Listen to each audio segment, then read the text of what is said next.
What's up guys, it's Coaster Thrills here, and for today's coaster review, I will be reviewing White Lightning, this GCI wooden coaster located at Fun Spot Orlando. This park is one of the closest to me, and I've had the chance to ride this a good handful of times during the night and day, and I love this coaster, and it has a fantastic fit for Fun Spot Orlando. I have visited Fun Spot Orlando about 3 times, and what's really funny is that this was my 200th coaster, even though it is less than an hour away from me. And the great thing with all these Fun Spot parks is that the major coasters barely get any wait, so if you get the wristband, you can marathon it all day. So that's what I'll be doing in today's video, my full in-depth review on White Lightning. But most importantly, before we start, if you're new to the channel, make sure to subscribe for more videos on coasters often. Also, if you want to see more, make sure to follow our social media pages for updates and much more. But now that that is out of the way, let's look at these stats. It is 70 feet tall. The max speed is 44 miles per hour, which is pretty solid. It has, of course, no inversions, even though Mindblower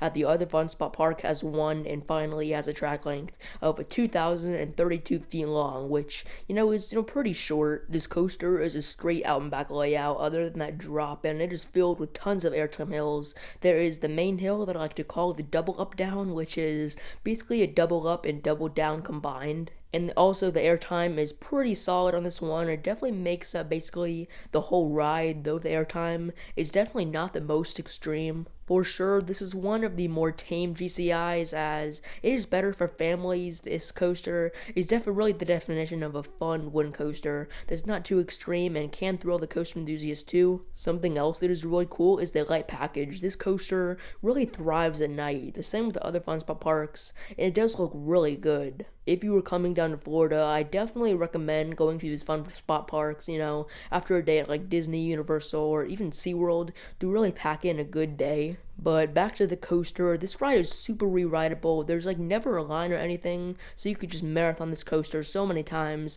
and have a really great time. It's definitely not rough or anything. It's pretty smooth, which is very good knowing this coaster has gone through 2 hurricanes and is still running very smooth for a wooden coaster. Definitely smoother than Mindblower, even though it is 4 years older. But just in my opinion, I like Mindblower just a little bit better because it is more extreme than White Lightning. But let's get into the ride experience. As you walk up to the coaster, you can feel that the coaster is kind of themed to like a train. I mean, you hear that kind of sound when the train leaves the station, but there's all these pretty cool signs. I like how Fun Spot lightly themes their wooden coasters. It is a really nice touch, but as you enter those trains for which road to go to, I would say the back, but for sure go for both rows because there will absolutely be no line. You will leave that station, dip down into that lift hill, and that, let me tell you, is super fast, way faster than you'd expect for the first time, as you get up there very quickly. At the top, there are great views of Universal to where you will go down that very fun twisted drop,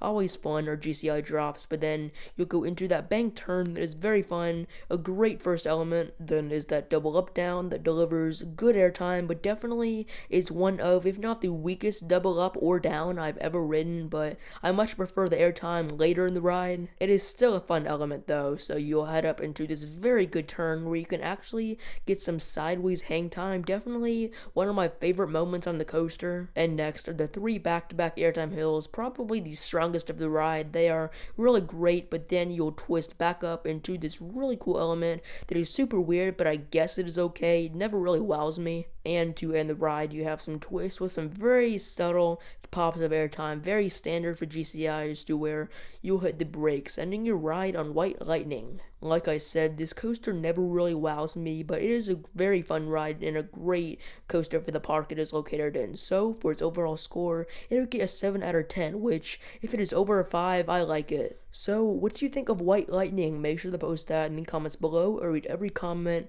love what you guys have to say, and of course, make sure to subscribe for more videos on coasters often. And see ya.